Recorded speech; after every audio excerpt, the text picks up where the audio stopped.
साते भवतु सुप्रीता देवी शिखरवासिनी उग्रेण तपसा लब्धो यया पशुपति पति। बंधुओं, आज नागानंदम नाटक जो हर्ष द्वारा विरचित है, हर्षदेव द्वारा, जिनके 3 नाटक संस्कृत जगत में विख्यात है, जिनमें नागानंदम नाटक, प्रियदर्शिका और रत्नावली। जैसा कि यह विदित सर्वविदित है कि प्राचीन यह नाटक है, स्वयं हर्षवर्धन द्वारा लिखा हुआ है, राजा द्वारा, और बहुत बड़े विद्वान थे वो। और उन्होंने तीनों नाटक, विलक्षण नाटकों की रचना की और अद्भुत रचनाएं हैं। इससे पता लगता है कि हमारे प्राचीन भारत में किस प्रकार से जो प्रशासक थे, राजा थे, वे भी कितने संस्कृत के प्रति अनुराग रखते थे। तो इस कारण से मैंने इसके ऊपर बीच में आज एक बार किया था इसके ऊपर में, तो व्यवधान सा थोड़ा उपस्थित हुआ, इसलिए दोबारा मैं इस नागानंदम नाटक को दोबारा मैं आप लोगों के सामने प्रस्तुत करना चाहता था कि टेक्निकल व्यवधान होने के कारण से कुछ असुविधाएं हुई थी। तो जैसा कि मैंने बताया था कि नागानंदम नाटक हर्ष का अपूर्व नाटक है, और यह इसके आरंभ में ही ये से पता लगता है कि नांदी पाठ से ही कि शिवमस्तु सर्व जगताम परहित निरता भवन्तु भूतगणा दोषाः प्रयान्तु नाशम सर्वत्र सुखी भवतु लोकः। इस तरह से, और साथ में उनका जो नांदी पाठ है, वह नांदी पाठ भी अपने आप में अपूर्व है। और यह बात, इस बात का द्योतक भी है कि ये महात्मा बुद्ध के काल में ही प्रारंभ हुआ था और बुद्ध से प्रभावित है, जिसमें उन्होंने पहले ही नांदी में लिखा है कि बोधौ जिनह पात वह माने तुम लोगों को वह बुद्ध जो हैं रक्षा करें। तो इस प्रकार की बातें, बुद्ध भगवान आपकी रक्षा करें। तो इस तरह की बातें जो यहाँ कही गई है, इससे सिद्ध होता है कि निश्चित रूप से इसका बुद्ध का इस पर प्रभाव है। और नागानंदम नाटक का उद्देश्य ही बंधुओं यही था कि वहाँ हिंसा समाप्त हो, और अहिंसा परमो धर्म का जो संकल्प था, जो बुद्ध का धर्म था, और सम्राट अशोक के समय में भी उन्होंने हथियार डाल दिया था, रक्तपात इतना हुआ था, तो उन्होंने भी अपना बुद्ध का मार्ग अपनाया, बुद्धं शरणं गच्छामि करता हुआ। तो ये बुद्ध प्रभाव यहाँ है, साथ साथ शिव प्रभाव भी है। इसमें शिव और गौरी की भी चर्चा है, तो इससे शैव भी लगता है कि ये शैव दर्शन से भी प्रभावित हैं। शिव से की स्तुति है, गौरी का इसमें उपस्थिति करवा करके, और गौरी से ही प्रार्थना और आशीर्वाद इसकी नायिका भी लेती हैं। तो इस प्रकार की कथा बहुत ही रोचक है नागानंदम में। ये नाग का आनंद, नाग माने सर्पों का आनंद के कारण से नागानंदम नाटक नाम रखा गया। इससे पहले गरुड़ इसका भक्षण करते रहे हैं, और स्वयं गरुड़ को ही विरक्ति, गरुड़ को पैदा की गई है। तो इस प्रसंग में था कि गरुड़ जिस किसी को चाहते थे, गरुड़ जो है भक्षण करते थे सर्प को।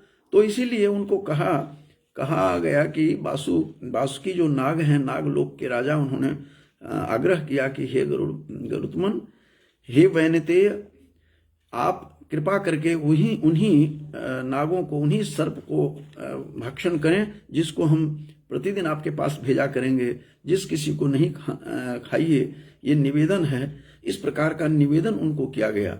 तो इस प्रकार का निवेदन वहाँ सर्वथा दृष्टिगोचर होता है इस नागानंदम नाटक में। और नागानंदम नाटक का आनंद और सौंदर्य इसमें यह है कि इसमें इसका आरंभ भी बहुत सुंदर ढंग से किया गया है। इसमें कई प्रकार के संदेश हैं, केवल अहिंसा का ही संदेश नहीं दिया गया है। इसमें कई प्रकार के संदेश हैं, कि जिमुत केतु जो इस नायक है, इसके जिमुत वाहन और उसके पिता जिमुत केतु थे, जो राजा थे, विद्याधर के राजा थे, विद्याधरों के। तो और मलयवती इसकी नायिका है, जो जिमुत वाहन के साथ इसका विवाह होता है। और इस प्रकार से जिमुत केतु जो विद्याधरों के राजा थे, उन्होंने अपने वृद्धावस्था में कहा कि मैं अब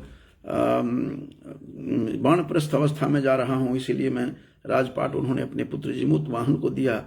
जिमुत वाहन ने भी कुछ सोचा कि मैं भी इस राजपाट को क्यों न मंत्री को अपने सौंप करके अपने पिताजी, पिता माता की, माँ बाप की, पिता माँ की जो है सेवा, धर्म से मैं विरत न हो जाऊं, कहीं अलग न हो जाऊं, इस धर्म से न अलग हट जाऊं। इसलिए उन्होंने निर्णय लिया कि मैं भी मंत्री के पद मंत्रियों को सौंप देता हूं राजकार्य, और मैं माता पिता की सेवा में मैं भी संलग्न होता हूं। तो इस प्रकार का ये संदेश क्या बता रहा है? यह संदेश बंधुओं बता रहा है कि माता पिता उपेक्षित नहीं होना चाहिए, उनकी सतत सेवा करनी चाहिए। ये माँ बाप की सेवा की बातें एक राजकुमार सोच रहा है, वानप्रस्थ में गए हुए माता पिता की सेवा के लिए, पुत्र धर्म निभाने के लिए पिता के साथ सेवा में रत हो जाते हैं, और इस प्रकार से मंत्रियों पर राजपाट सौंप देते हैं। बहुत बड़ा संदेश है। आजकल के जो राष्ट्र को चलाने वाले राष्ट्र नायक हैं, या जहाँ भी कहीं भी हैं, उनके लिए बहुत बड़ा संदेश है कि ऐसा बिल्कुल नहीं होना चाहिए। तो इस तरह का जब संदेश दिया गया है यहाँ, यह एक अपूर्व है, और अपूर्व संदेश दिया गया है कि विश्वास करना चाहिए अपने मंत्रियों के ऊपर। विशेष रूप से जब तक मंत्रियों के ऊपर विश्वास नहीं करेंगे, तब तक आपका कोई भी काम साफल्य नहीं होगा, सफलता प्राप्त नहीं होगी। तो ये विश्वास जो है राजकार्य में, जो अब खत्म हो रहा है, उसके लिए भी राजा हर्षवर्धन ने बहुत बड़ा संदेश दिया है। स्वयं राजा थे, और हमारे ही इसी कुरुक्षेत्र के इस भूमि पर उनकी राजधानी थी थानेश्वर। तो इस प्रकार से हर्षवर्धन का यह संदेश इस नाटक के माध्यम से है कि विश्वास करना जरूरी है। जिस प्रकार से इसका नायक जिमुत वाहन जो है राजकुमार, उसने अपने राज्यपाट को मंत्री को सौंप करके और माता पिता की सेवा में चल पड़ते हैं। फिर वो वन में जाते हैं। वन में फिर मलयवती जो वहाँ पर एक राजकुमारी से उनका दर्शन राजकुमारी का होता है, और राजकुमारी जो उसमें दिखाए गए हैं, तो एक मित्रा बसु की वो बहन थी मलयवती, और विश्वा बसु की पुत्री थी मलयवती। तो मलयवती को भगवती गौरी ने आशीर्वाद दिया था कि तुम्हारे पति जो हैं होंगे, जिमुत वाहन होंगे, जो वहाँ के राजा होंगे, तो उस राजकुमार से तुम्हारी शादी होगी। इस प्रकार से विद्याधरों के राजकुमार तुम्हारे पति होंगे। इस प्रकार का भगवती गौरी ने आदेश दिया था, जिस कारण से वो बड़ी प्रसन्न थी, और अपने पिता को भी कहा, और अपने भाई के माध्यम से विश्वावसी को कहा कि जाकर के राजकुमार को कहो कि इस प्रकार की बातें हैं कि विवाह का जो है संदेश लेकर के, प्रस्ताव लेकर के। लेकिन ये सारी बातें मलयवती अपने सहेलियों के साथ सखियों के साथ बात कर रही थी, जो इस तरह का हमें गौरी ने आशीर्वाद दिया है कि विद्याधर राजकुमार से मेरी शादी होगी। लेकिन ये बात उन्होंने सुनी तो थी, लेकिन ये नहीं पता था कि जो मित्रा बसु मलयवती राजकुमारी के ही भाई हैं, उन्होंने प्रस्ताव को ठुकरा दिया। और ठुकराने के बाद वह स्वयं जो भगवान कामदेव को जो कोसते भी हैं कि तुमने सब कुछ मुझे पंचवाण से तो तुमने मुझे घायल कर दिया था अपने, लेकिन क्यों नहीं मेरी बात को, मन की बात को समझ रहा है। वहाँ बहुत तरह के संवाद होते हैं, और वहाँ चंदन वन में की कहानी है। फिर मलयवती और इसका राजकुमार का, विद्याधर राजकुमार का, जिमुत केतु के पुत्र जिमुत वाहन का, उससे गांधर्व विवाह भी दिखाया गया है इस नागानंदम नाटक में। और यह नाटक कई संदेशों को लेकर के उपस्थित हुआ है। और बाद में ऐसा होता है कि एक दिन उसने देखा कि बहुत ही दर्दनाक स्थिति को वहाँ देखा। राजकुमार जब वो वन में थे, तो उन्होंने क्या देखा, जैसा कि मैंने पहले बताया था कि बासुकी नाग ने गरुड़ से प्रार्थना की कि आप जिस किसी हमारे सर्पलोक में से किसी को उठा करके मत खाया करें, यह काम ठीक नहीं है, और उन्हीं को आप भक्षण करेंगे, जिसको हम आदेश देंगे आपके पास भेजेंगे उसी को खाना है। तो इस प्रकार से इस कुरुक्षेत्र की भूमि से जो हमारे हर्षवर्धन है राजा, उनका लिखा हुआ यह नागानंदम नाटक कई संदेशों को लेकर के, कई उपदेशों को लेकर के यह नाटक हमारे पास उपस्थित है। तो बासुकी नाग से प्रार्थना किया कि जिसको हम कहेंगे उसी को खाएंगे। उस क्रम में एक नई घटना, नया मोड़ पर जाकर के यह कहानी खड़ी होती है कि शंखचूड़ नाम का जो सर्प था, शंखचूड़ की आज बारी थी, जिसको बासुकी नाग ने क्रम से भेजने का जैसा कि वादा किया था गरुड़ को। तो आज शंखचूड़ की बारी है। शंखचूड़ ने जाना है उधर। उसकी माँ विलाप करती है, वृद्धा खूब रोती है कि हे भगवान, ये क्या किया तुम्हें, हमारे ऊपर तुम्हें दया नहीं आती, ये मैंने किस तरह से संकट की घड़ी मेरे ऊपर आ पड़ी है। तो इस संकट में मुझे बचाएगा कौन? जब बासुकी नाग जो हमारे राजा हैं, स्वयं वे हमें आदेश दिए हुए हैं हमारे पुत्र को जाने के लिए। तो हे पुत्र, अंतिम बार मुझे देख लेने दो, गले मिल लेने दो, अपने मुंह देख लेने दो मुझे, यह अंतिम दर्शन है तुम्हारा होगा।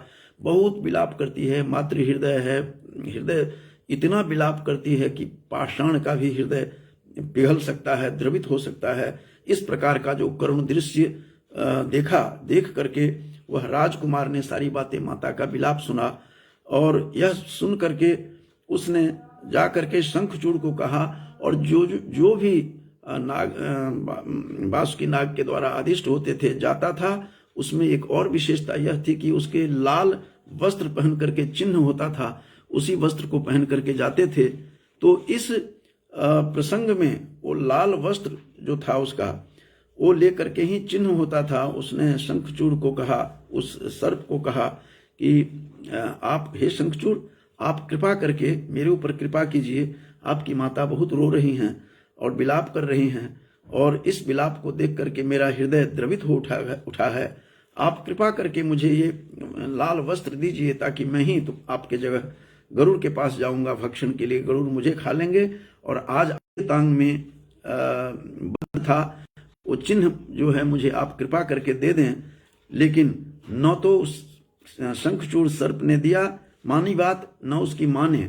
यहाँ एक शिक्षा मिलती है कि मनुष्य को कोई किसी को कहे कि तुम काल के मुख में जा रहे हो, और कोई कहे कि मैं चला जाता हूँ तुम बच जाओ, तो हम आप गुरेज नहीं करेंगे इस चीज़ से, और कहेंगे कि हाँ ठीक है तुम चले जाओ अपनी जान बचाने के लिए। यह शिक्षा बहुत बड़ी शिक्षा है शंखचूड़ से। एक सर्प योनि में जन्म लेने वाले शंखचूड़ से बहुत बड़ा संदेश मिलता है कि नहीं, हे महात्मन, आप ऐसा कर्म नहीं कीजिए, इतना क्रूर कर्म मत कीजिए। और मेरा जो न खलु शंख धवलम शंख पाल कुलम, ये बात शंखचूड़ कह रहा है। मेरा जो धवल वंश है, उज्जवल चरित्र वाला जो मेरा वंश है शंखपाल कुल का, तो इस शंखपाल कुल में कुल को मलिनी करिष्यति, आपको मैं यदि दे दूंगा ये बद्ध का चिन्ह लाल वस्त्र, तो मेरे शंख कुल में जहां पर जन्म लिया हूं, शंखपाल कुल में, शंख के जो धवल चरित्र है मेरे कुल का, वह मेरा कुल कलंकित हो जाएगा।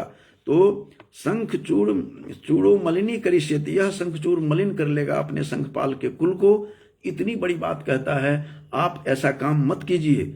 और साथ में ये भी कहता है कि मेरे जैसे छोटे छोटे प्राणी, मैं तो एक सर्प हूं, मेरे जैसे छोटे छोटे प्राणी जायन्ते च म्रियन्ते च मादृशः क्षुद्र जंतवः, तो मेरे जैसे क्षुद्र प्राणी तो मादृशः क्षुद्र जंतवः जन्म लेते हैं और मरते रहते हैं।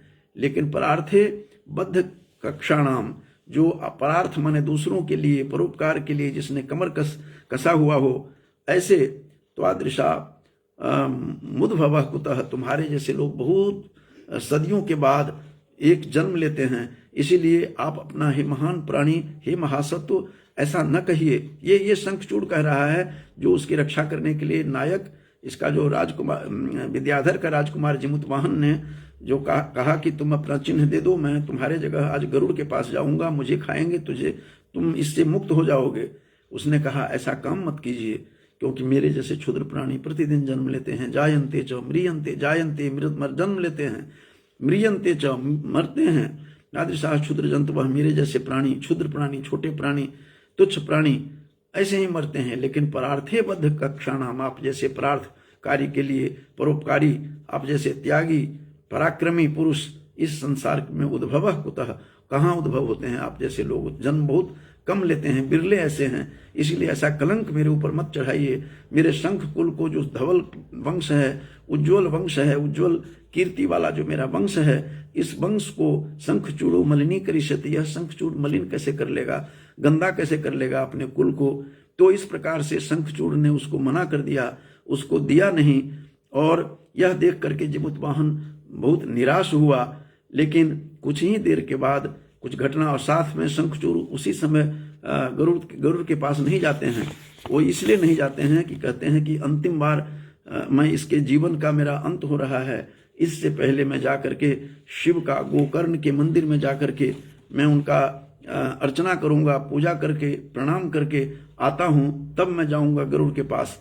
इस बीच में एक अद्भुत घटना घटती है कि उसके ससुराल से, नायक के ससुराल से जिमुतवाहन जो है राजकुमार विद्याधर, जो अपनी उसकी जान बचाने के लिए त्याग करना चाह रहा है, उसके ससुराल से एक जो वस्त्र आ गया है, जो 10 दिनों तक लाल वस्त्र पहनने थे। तो बड़ा आनंद आया उसको। और तब कहता है वह नायक, क्या कहता है उसका, इस नाटक का जो नायक है, इस नाटक का जो राजकुमार है विद्याधर का, जो मलयवती के पति हैं, वो नव विवाहित हैं और फिर भी त्याग कर रहे हैं। वो कहते हैं कि वासो युगमिदम, 2 जो वस्त्र हैं, रक्तम लाल, आप्त काले समागतम, ये सही समय में आ गया है। ये चौथे अंक में 5 अंकों का बंधुओं यह नाटक है, 5 अंकों में विभक्त है।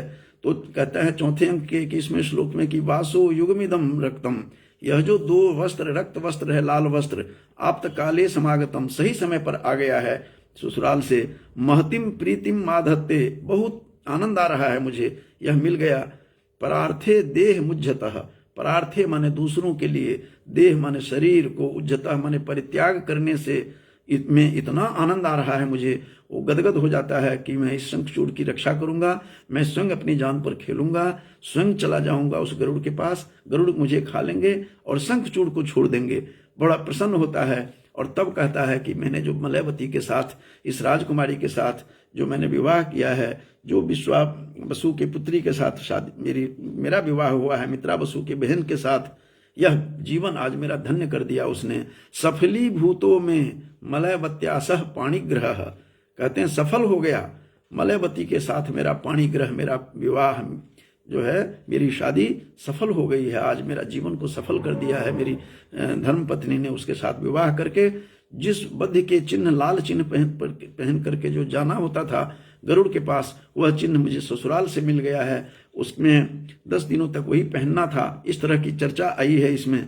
और समुद्र के किनारे जहां स्थित था गोकर्ण, तो वहां चला गया था। इस बीच में गोकर्ण मंदिर में चला गया था शंखचूड़ के जाने के बाद बीच में ही उसके जगह ये स्वयं वहां पर लाल वस्त्र पहन करके चला जाता है। गरुड़ को पता नहीं चलता। गरुड़ भूख प्यास से व्याकुल थे। तो आदाय तम नख देखा आकर के शंखचूड़ ने, तो क्या हो गया कि मेरे जगह तो आदाय मन लेकर, तम मन उस पुरुष को, महासत्व महाप्राणी को, उस जिमुत वाहन को लेकर के, उस नायक को लेकर के, नख मुख क्षत वक्ष संच विद्याधरम गगन मुतपति तो गरुतमान। इस तो गरुतमान माने यह जो गरुड़ है उसको लेकर के तो विद्याधर को लेकर के चला गया। विद्याधरों का जो राजा था, राजकुमार था, जिमुतवाहन को लेकर चला गया। वो बहुत परेशान हुआ, बहुत रोता रहा, बहुत भागता हुआ वहां जाता है कि ये शंखचूड़ कहते हैं, भू महासत्व, हे महाप्राणी, और ये कौन सा अनर्थ कर दिया आपने। और ये इससे पहले 4थे अंक के 6ठे श्लोक में, 26वें श्लोक में एक और घटना होती है कि वो नायक कहते हैं कि त्राये नैनम यदि, ये कह करके निकला था, त्राये न एनम यदि, इसको यदि मैंने रक्षा नहीं की इस शंखचूड़ को, तो कह शरीरेण में गुणः इस शरीर से मेरा गुण क्या, इस क्या फायदा इस शरीर में आने का, इस शरीर को धारण करने का कोई सौभाग्य नहीं है। और भवे भवे जन्म, मैं चाहता हूं कि हर जन्म में तेन ममैवेमेव भूयात परोपकाराय शरीर लाभ।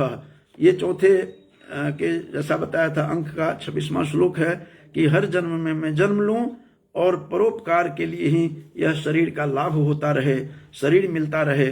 इतना बड़ा आनंद संसार में कहीं नहीं है। तो शंखचूड़ कहता है कि वो 5वें अंक में जाकर के 14वें श्लोक पर कि ये तो कुर्बाणु रुधिरार्द्र, अब तो जाना पड़ेगा कहाँ, जहाँ पर वध किया जाता था, जहाँ पर वो खाता था गरुड़, वहां जा रहा है कि कुर्बाणु रुधिरार्द्र, रुधिर से अर्द्र, आर्द्र माने गीला किया हुआ है, आर्द्र गिराद्र चंचुक कृष्णईर द्रोणी रिवाद्रेश तटिही। और कहता है ये जो इसके रुधिर मने खून से लथपथ सारा जो है यहाँ पर लग रहा है इसका, जहाँ ये बद्ध के जहाँ पर स्थान था, जहाँ पर गरुड़ खाते थे प्रतिदिन, तो मज्ज वज्र कठोर कठोर घोर नखर प्रांताब गाढ़ा वनी ही। यह अवनी जो है इस सारा वर्णन वो बद्ध स्थल का वर्णन कर रहा है। बहुत ही विभत्स वर्णन है यहाँ पर कि किस प्रकार का वह रौद्र रूप दिखाई दे रहा है, कैसे वो खाते थे बड़ी बड़ी चोंच और अपने नाखूनों से, तो किस प्रकार से वो खून पीते थे, वो सारी कहानी बता रहा है शंखचूड़। और मलय पर्वत के सबसे ऊपर वाले भाग पर उठा करके ले जाता था वो गरुड़। लेकिन आज गरुड़ को कुछ अजीब सा महसूस हो रहा है। वो कह रहा है कि ये तो आज तक मैंने इतने बड़े बड़े प्राणियों को, बड़े सर्पों को मैंने भक्षण किया है, लेकिन आज तक मुझे इस प्रकार से कभी भी नहीं आश्चर्य हुआ कि यह कौन सा प्राणी है, कितना बड़ा धैर्यवान है, कितना साहसी है, कितना निडर है और कितना बलवान है कि ये कौन सा प्राणी आज आ गया है मेरे हिस्से में भक्षण के लिए, जो इस प्रकार से स्थिर है। इसका मैं मांस लहू पी रहा हूँ, रक्त पान कर रहा हूँ और फिर भी यह शांत होकर के बैठा हुआ है। ये कौन सा महान सत्व मेरे सामने आ गया है। तो ये देख करके थोड़ा सा विरत होता है, रुकता है, आश्चर्यचकित है गरुड़ की मैंने आज तक ऐसे प्राणी नहीं देखे कि कोई कष्ट नहीं हो रहा है, मैं इसका रक्त पी रहा हूं।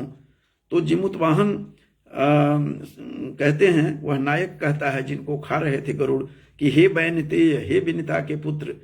बंधुओं, ये विनिता के पुत्र थे दो, एक थे अरुण और दूसरे थे गरुड़। तो अरुण के दो पुत्र थे, संपाति और जटायु, दो पुत्र थे और एक भाई, और ये थे गरुड़। तो संपाति और जटायु के चाचा भी थे, ये भी साथ साथ बता दूं, जिसकी चर्चा वाल्मीकि रामायण में भूरिशः हुई है, बहुत हुई है। तो कहते हैं कि हे बैनतेय, वही नायक कह रहे हैं गरुड़ को कि हे गरुड़, मैं तृप्ति नहीं देख रहा हूं आपको, आप तृप्त नहीं हुए हैं और फिर भी मांस रक्त मेरे में बचा हुआ है, इतना है, फिर भी आपने खाना छोड़ दिया है, या क्या कारण है, क्यों नहीं खा रहे हैं।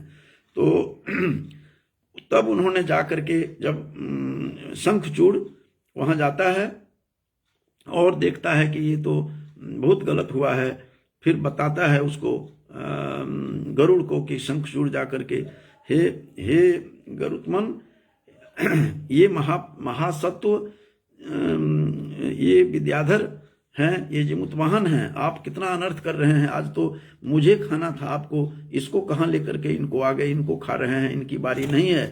ये सर्प योनि के नहीं है, ये हमारी योनि के नहीं है, ये तो विद्याधर हैं, ये तो राजकुमार हैं, आपने किसको भक्षण कर रहे हैं। ये मेरे जगह ये आ गए हैं, ये परोपकारी हैं, त्यागी हैं और इनकी आज बारी नहीं है, आज मुझे खाना था आपको। यह बात सुनकर के चकित हो गया गरुड़। और इस बीच में उसके इस नायक के जो खा रहा है, जिनको उनके माता पिता आते हैं, वो कहते हैं कि मुझे इस ढक दो मेरे शरीर को, और ताकि मेरे माँ बाप न देख लें मेरे इस रूप को, विद्रूप रूप को न देख लें मेरे माँ बाप, इसको ढक दो। तो वहाँ आते हैं, उनको ढका जाता है। उनके पिता और उनकी पत्नी मलयवती चित्कार देती हुई करती हुई आती है, उनकी माता भी रोती हुई आती हैं विद्याधर के कि जिस मेरे मेरा पुत्र वानप्रस्थ में मेरी सेवा करने में रत था, आज अपने जिंदगी से विरत होकर के ये परोपकार में लगा हुआ है। और तब जाकर के वो रोता हुआ, विलाप करता हुआ, उसके पिता जो थे विलाप कर रहे हैं कि ये क्या अनर्थ हो गया, ये किस प्रकार का काम, किस प्रकार का क्रूर कर्म यह कर रहा है। और बहुत ही परेशान होते हैं ये 5वें अंक में जाकर के, और कहते हैं कि ये आज से आधारहीन हो जाएगा, धैर्य नहीं रहेगा किसी को, धीरता खो जाएंगे लोग। धैर्य के जो प्रतीक थे वह प्रतीक, यह मेरा पुत्र कहाँ चला गया, बहुत सारे विलाप करते हैं। इतना विलाप करते हैं कि आज से धैर्य जो था, धैर्य के प्रतीक जो थे, धैर्य के सागर जो थे, ऐसा यह मेरा पुत्र आज से यहाँ से चला जाएगा। और जीवन भर यह संसार जो है, जब तक संसार रहेगा तब तक धैर्य विहीन होकर के यह संसार रहेगा। कोई किसी की करुणा दया, कोई दान नहीं करेगा, कोई आत्मदान नहीं करेगा, आत्म उत्सर्ग नहीं करेगा।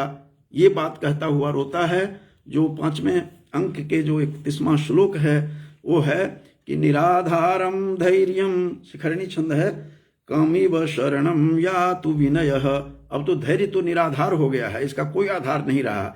आधार तो मेरा ही पुत्र था, मेरा ही यह बालक था, और इसके बाद निराधार हो जाएगा धैर्य। कमीव शरणम या तु विनयः, विनम्रता तो आज से समाप्त हो गई। इसके साथ ही विनम्रता का यह प्रतिमूर्ति था, विग्रह रूप था विनम्रता का। और क्षमा क्षांतिम बोढुम कईह वीरता दान परता, कौन अब किसी को क्षमा करेगा, माफ करेगा, कौन दानवीर रहेगा। यह सब कुछ समाप्त हो गया है इस संसार से। यह कौन वहन करेगा इस चीज को, समाप्त हो गया है। और रोता हुआ, विलाप करता हुआ उसका पिता कहता है कि जो जिमूत केतु था उसका पिता, जिमूत वाहन का, कहते हैं हतम सत्यम सत्यम ब्रजतु कृपणा क्वाद्य करुणा। हतम मन निश्चित रूप से, सत्यम निश्चित रूप से, हतम सत्यम, सत्य अब नष्ट हो चुका है, सत्य का नाश हो गया है।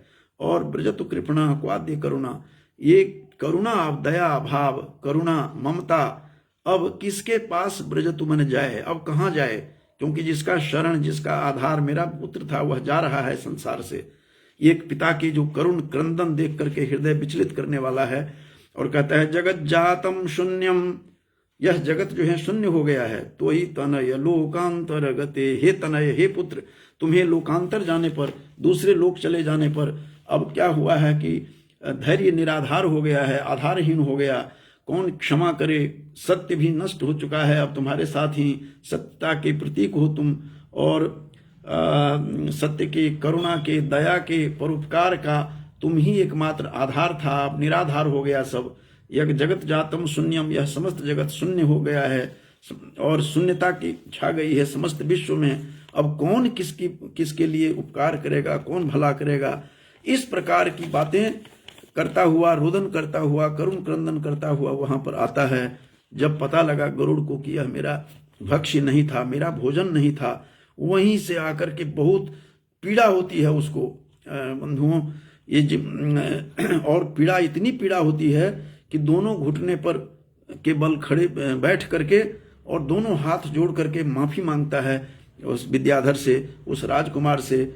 और उस राजकुमार से माफी मांग रहा है कि ये मैंने बहुत बड़ा अनर्थ किया है मैंने, और इसके लिए मुझे कोई प्रायश्चित कहिए। और दोनों, और कहता है कि नहीं तो मैं आत्मदाह कर लूंगा, आत्मत्याग कर लूंगा, मैं अपने आप को विनाश लीला रचा लूंगा, अपने शरीर को मिटा दूंगा, नहीं तो बड़वाग्नो पतामी, जो समुद्र की अग्नि में जा करके मैं अपने आप को कूद करके मैं अपनी जान दे दूंगा। और इस प्रकार से आत्महत्या की बातें कर रहा है, मैं आत्महत्या कर लूंगा।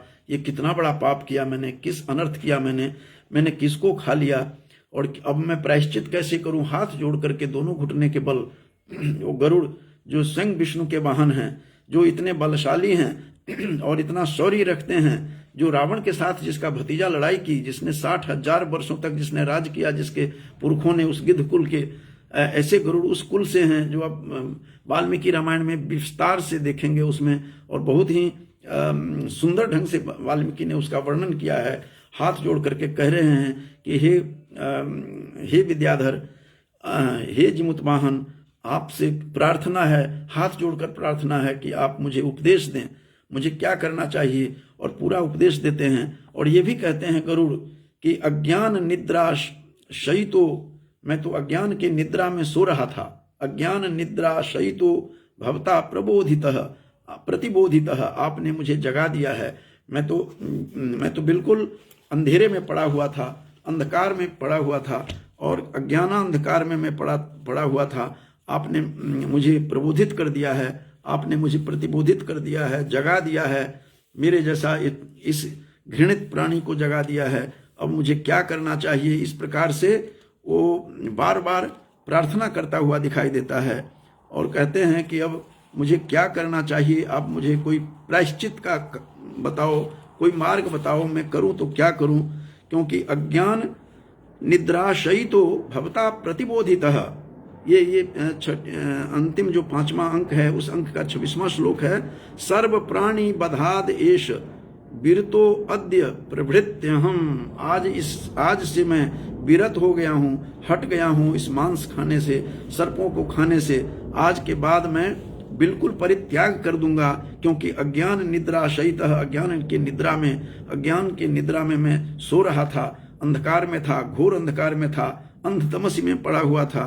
भवता प्रतिबोधितः, आपने मुझे प्रतिबोधित किया है, जगा दिया है, और वहां से अपना सब कुछ परित्याग कर देता है। मांस खाने की बातें जो करता था, प्रतिदिन जो उसने वादा करवाया था वासुकी से, वो सब कुछ मैं परित्याग कर दूंगा। और इतना और घोषणा करता है कि समाजो नागानाम विहरतु महोदन्वति सुखम। ये 5वें श्लोक, 5वें अंक के 27वें श्लोक में इसके बाद ही वो घोषणा करता है कि आज से समाज, नाग का समाज विचरण करें, आनंद करें और कोई चिंता न करें, मुझसे डरने की भी जरूरत नहीं है।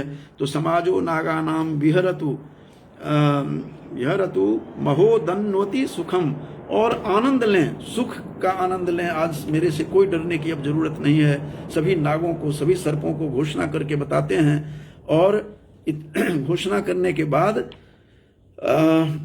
उसके माता आती हैं, उस विद्याधर की, उस राजकुमार की, और विलाप करती हैं, हे लोकपालों, हे लोकपालों, अमृत की वर्षा करो, पुत्रंग में जीवयत, मेरे पुत्र को जिंदा करो, जीवित करो।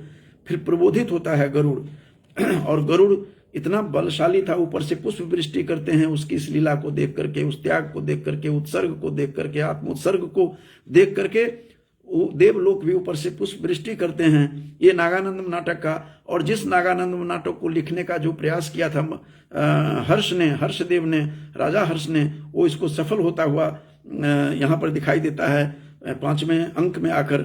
और इसके बाद इतने आक्रोश में है गरुड़, इतनी ग्लानि से भरा हुआ है, आक्रोश में है, अपनी गलती पर पश्चाताप कर रहा है। उसके मरे हुए उस मृतावस्था में जो पड़ा हुआ है, वो जिमुतवाहन उसको देख करके बहुत परेशान है, और उसने अपने माँ बाप को चरण स्पर्श भी किया है। इसने जिमुतवाहन ने, जो माँ बाप और माँ के बात सुन करके इतना आवेश में आता है गरुड़ कहता है कि मैं अब आगे मैं क्या करूंगा, अपना स्टोरी बता रहा है, कितना बलशाली था, कितना खानदानी था। उसका चूंकि गिद्ध योनि में जन्म था, इसलिए उनको वो मांस भक्षी थे। उसके माध्यम से संपूर्ण मानव जाति को नागानंदम नाटककार हर्षदेव ने, राजा हर्ष ने, उन्होंने संदेश देता हुआ दिखाई दे रहा है। और कहते हैं कि मैं अब क्या करूंगा, मैं अपने पंखों से, उड़ान से सारे समुद्र के जल को भी तितर बितर कर दूंगा और फेंक दूंगा यहाँ से, समुद्र से, और अपनी नेत्रों की अग्नि से आदित्यों को गिराता हुआ, आदित्यों को मैं ध्वस्त कर दूंगा आज। और इंद्र का जो वज्र है, वो इंद्र का वज्र, और कुबेर की गदा, कुबेर जो रावण का भाई था, तो उस कुबेर की गदा को भी मैं, और साथ में यम का जो लौह दंड है, लोहे का दंड, उसको मैं अपनी चोंच से चूर चूर कर दूंगा। और इतना आवेश में है कि बड़ा भयानक जो है वहां पर दृश्य दिखाई दे रहा है, कि इतना भयानक है कि आप उसके रूप को सहन नहीं कर सकते। जब पढ़ते समय रोंगटे खड़े करने वाला है, ग्लानि कैसे होती है, आत्मग्लानि कैसे होती है। और उसने जा करके और मैं वहां से देवताओं को भी युद्ध में हरा करके क्षण भर के लिए मैं वृष्टि करूंगा, अमृत की बारिश करवाऊंगा, ये बात घोषणा करता है। देवताओं को हराऊंगा, क्षण भर के लिए वृष्टि करूंगा। तो बंधुओं, उसने जा करके ऊपर से अमृत की वृष्टि होती है और केवल विद्याधर ही नहीं जीवित रहा, वहां स्वयं गौरी उपस्थित हो जाती हैं आकर के। वो जो गौरी हैं, जिस मंदिर में जा करके जो पूजा करती थी मलयवती, उनको उन्होंने सौभाग्यवती होने का जिसको आशीर्वाद दिया था भगवती ने, देवी ने, उस देवी ने उनको वहां से वो स्वयं प्रकट होती हैं, वहां आती हैं। और जितने भी, ये तो जीवित हो ही गए, विद्याधर जो राजकुमार था, जो त्याग किया था, आत्मोत्सर्ग किया था, उसके साथ आज अब तक के जितने भी उन्होंने सर्पों को खाया था, जिसके ढेर पड़े हुए थे। बड़ा विभत्स दृश्य है इस नाटक में कि ढेर पड़े हुए थे, सर्पों के अस्थि पंजर थे, उन सब पर वृष्टि हुई और सब के सब सर्पकुल जो है जीवित हो गए, जो मरे हुए थे। तो यहीं पर और घोषणा के साथ खत्म हो जाती है कि अब विचर तू, अब हमारे उसमें से अब मैं कभी नहीं खाऊंगा, आप लोग जहां रहें सुखी रहें, सारा ये जो सर्पकुल जो हैं आनंदित होते रहें। तो इस प्रकार का संदेश दिया गया है। सभी जितने भी खाए हुए थे इससे पूर्व, गरुड़ ने सबको जीवित कर दिया उस वृष्टि से, अमृत की बारिश से, अमृत की वृष्टि से। ये सुखांत नाटक है और नागानंदम इसलिए है कि नाग का आनंद है, इसमें लिखा हुआ है। बंधुओं, मैंने कल ऐसे ही अपने घर के जो पुस्तक हैं, उन संग्रह में उनको देख रहा था, तो उसमें नागानंदम नाटक मुझे मिला। ये पुस्तक मेरे टीचर डॉक्टर भीष्म मखीजा जी थे, उनको श्रद्धांजलि देना चाहता हूँ। जब मैं 2006 में मार्च में मैं प्राचार्य पद ज्वाइन किया, 22 मार्च 2006 को, तो मिठाई और इस पुस्तक को लेकर के, कई पुस्तकों लेकर के मेरे पास आए थे।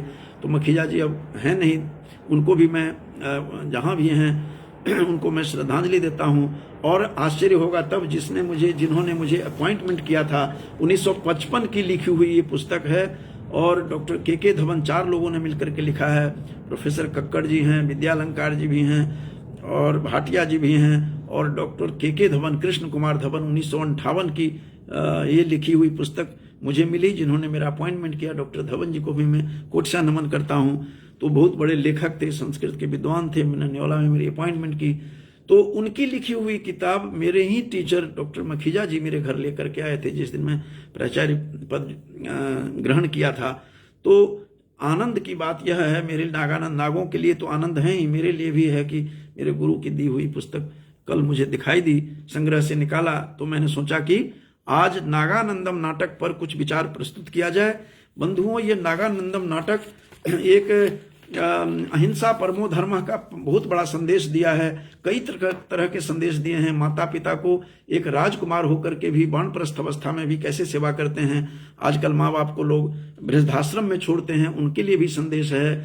मंत्री को राजकुमार ने मंत्री को कार्यभार संभालने के लिए दे करके स्वयं माँ पिता की सेवा करने के लिए जाते हैं, ये भी संदेश है। और हिंसा का परित्याग, सर्वथा परित्याग करना चाहिए, क्योंकि जीव हिंसा न कर्तव्या, हिंसकं पातकं महत्, ये जो हिंसा है बहुत बड़ा पाप है।